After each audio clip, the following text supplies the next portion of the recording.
Bonjour à tous et bienvenue dans ce nouvel épisode de Fauthentique.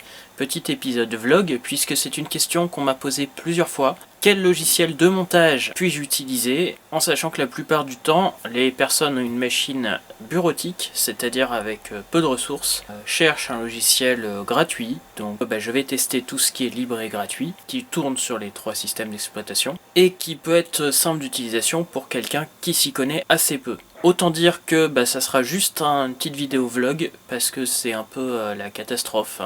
Petit spoiler avant la fin, le Graal qui correspond à ces 4 choses-là, eh bien je ne l'ai pas trouvé. Les 4 logiciels qui devaient correspondre à ça sont OpenShot, Shotcut, KDEnlive et Blender.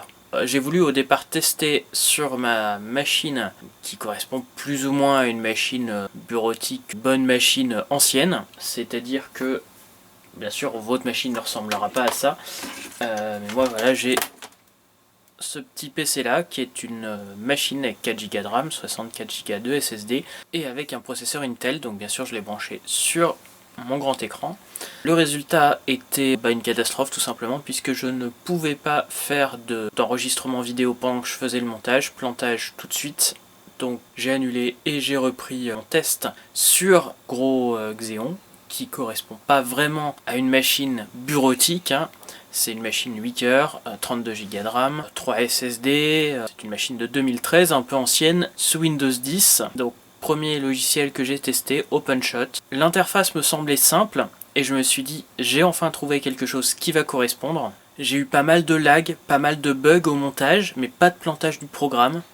Par contre, au niveau de l'export, impossible à exporter quoi que ce soit.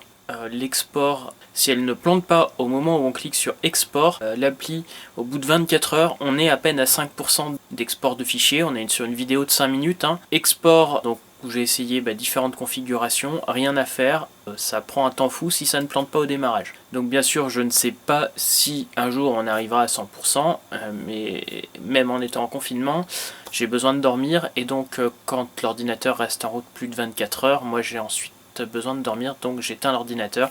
Donc échec complet pour OpenShot.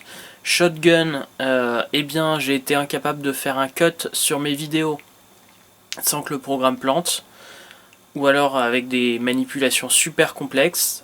Donc éliminé aussi, puisque le côté simple d'utilisation et même utilisabilité en général n'y est pas. KDEnlive, cette fois-ci, sur une machine, encore une fois, je répète, avec 32 Go de RAM, j'ai pu faire ma vidéo sur l'ACFA 120 minutes que vous avez pu voir le week-end dernier. La vidéo s'est exportée, l'export est même très rapide. J'ai eu quasiment aucun bug à l'utilisation. Par contre, l'interface n'est pas simple du tout à utiliser. Et encore une fois, il a demandé beaucoup de ressources. Donc, si vous avez une machine avec 4 Go de RAM, comme la plupart des machines bureautiques, vous oubliez. Si vous avez une machine avec 8 Go de RAM, ça peut commencer à être utilisable. Dernier essai, Blender. Blender correspond à la partie libre et gratuit, tourne sur tous les systèmes d'exploitation. Par contre, j'ai dû aussi le retirer du test pour la bonne et simple raison que l'utilisabilité et la simplicité d'utilisation en montage vidéo n'y est pas du tout. C'est quelque chose qui est fait pour monter des séquences créées avec Blender. Donc monter juste des vidéos externes, c'est possible, mais c'est pas simple du tout. Pareil que les autres, ça demande une machine avec minimum 8 Go de RAM, de préférence un GPU correct. Donc autant dire que ça ne correspond pas non plus à la machine des communs des mortels.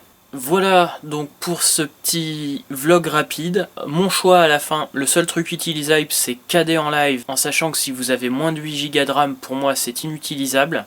Moi ce que j'utilise et ce que je vais continuer d'utiliser après ce test, c'est DaVinci Resolve. C'est gratuit, ce n'est pas libre, ça tourne sur les 3 systèmes d'exploitation. Par contre, si vous avez une machine ancienne ou une machine bureautique, vous n'avez pas un gros GPU ou moins de 8 Go de RAM, vous pouvez oublier aussi. Donc je sais, ça fait beaucoup de limitations. Donc je me rends compte que si vous voulez faire du montage vidéo, ou vous utilisez un petit truc payant du type premier élément, ça coûte quand même 120 €, je suis d'accord, ça fait quand même une petite somme. Il y a aussi ACDC vidéo que je n'ai pas testé, Power Director, donc des programmes qui coûtent quand même une centaine d'euros. Apparemment ils sont plus utilisables sur des machines peu puissantes. ou vous passez à Linux, ce que je pourrais vous conseiller, je ferai un test peut-être là pendant le confinement, peut-être plus tard, des programmes de montage vidéo sous Linux.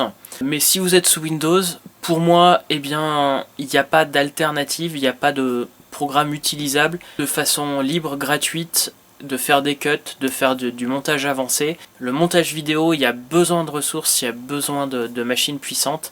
Et malheureusement, eh bien, si vous n'avez pas cette machine, je pense que vous pouvez malheureusement oublier de faire du montage vidéo, ou alors vous restez limité au 480p avec des logiciels anciens.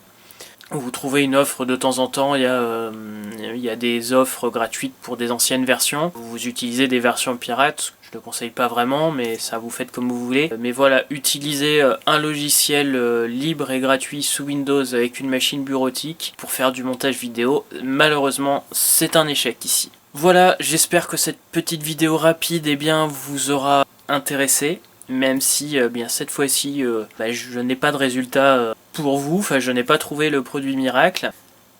Et à très bientôt.